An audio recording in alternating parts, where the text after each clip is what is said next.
Hi everybody, welcome back to GEF Live. We are still here on day 2 of the GEF Assembly and continuing our series on looking at the challenges that we're facing in managing our global commons and getting global partnerships and action to move forward. And I have a really interesting and exciting person here from IFAD. So we're shifting the conversation into food. So what do we eat, how it's produced, and how we can look at the full spectrum of livelihoods down to consumption and production in this space. So I have Liza Leclerc in IFAD, who's the lead environment and climate finance specialist.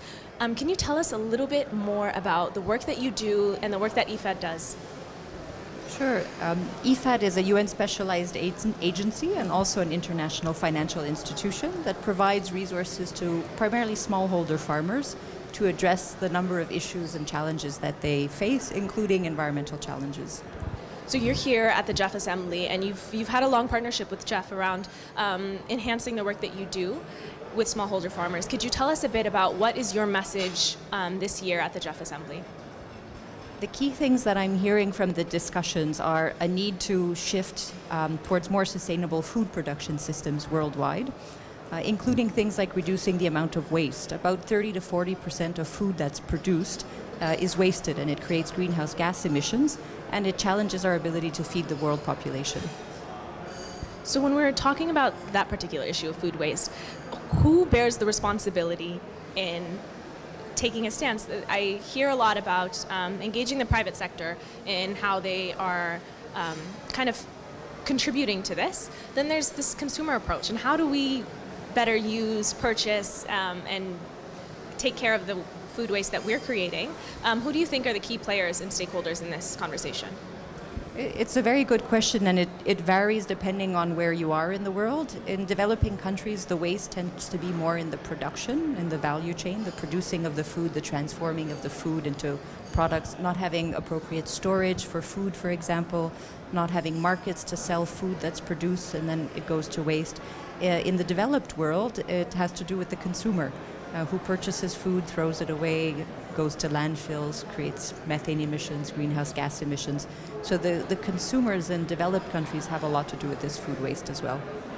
So we know that the challenges are great. What about some of the things that give you hope, the solutions or opportunities in trying to bridge that gap, either in developing or developed countries? What have you seen that is seeming promising? Well, there was an interesting example that was raised this morning in a parallel to the plastics pollution issue that's going on right now, and how in the space of 2 years there's been so much attention given to microplastics that everybody is concerned about it. We've seen it on Facebook, we all have videos and social media of the challenges and impact on our health with microplastics. I think it's the same thing with food systems, and I think we're seeing much more of an awareness and engagement of the consumer to buy and produce and value food for its nutritional value and for the value that it actually deserves to be given to the farmer as well, who tends to get the short end of the stick. They are often paid the least, especially in developing countries where the food is produced. And where does climate change come into this, and how is that maybe changing the conversation or enhancing some urgency towards addressing these issues? Well, in developing countries where, for example, in Southeast Asia, 70% of women are engaged in agriculture in some way. They also have the least access to resources and are often the most marginalized. They're being the most impacted by climate change. And these poor rural populations, who often live in extreme poverty, are impacted by climate change. So a lot of the attention, I think, is going there as well to help those farmers adapt and have the resources and the technologies that they need. And that's something that IFAD works with the GEF on contributing to, and making sure that these very poor segments of the population have the resources that they need to address the impacts of climate change. And so what is the approach for that? Are you looking at working with national governments to enhance policies, or is it a lot of it more civil society engagement and working with farmer cooperatives and et cetera? I think all segments, all players in the agricultural area are important. We work, of course, very much with ministries of agriculture to help set the right practices and policies. But the smallholder farmer, and this is one of the other key messages I think that are important, smallholder farmers are the largest investors in their own farms. Yeah. They make decisions every day about sustainable agricultural practices. So one of the things that we could do is work with smallholders to develop solutions that work for them and also work for the planet. And does private sector here play a role in that conversation and those engagements? Absolutely, because the resources right now, most of the investment in agriculture in developing countries come from international remittances. So money that's coming from family who's moved away and is sending money back home, and farmers invest that into their own farms, but it's not nearly enough. And we need the private sector's energy, resources, technologies to develop those types of technologies and solutions and put them in place so that we can address the problem at the scale that we need to. All right, and I want to shift conversation to our Facebook Live audience and some of the younger viewers who are really passionate about tackling these issues of food security, who are trying to attract young people to the sector. What do you see as the role of young people in addressing some of these challenges?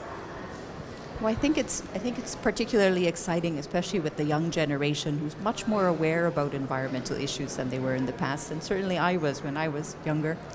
And so the innovation and the passion of young people are absolutely needed to address this problem. Fewer young people are engaged in agriculture and in the agriculture food chain than ever before, but we need that innovation in the sector. And choices matter. So the young people are today's and tomorrow's consumers. And where you spend your dollar, where you spend your money, hugely affects the way that food is produced and wasted, as we talked about before. Yeah, well, thank you so much for breaking down this issue for us, explaining a bit more about your work and how partnering with the GEF has been enhancing livelihoods and my pleasure. The work. So you guys have heard it. You do play a huge role in innovating in your decisions as a consumer, and let's continue to come up with solutions that are inclusive of the vision that we have for our future.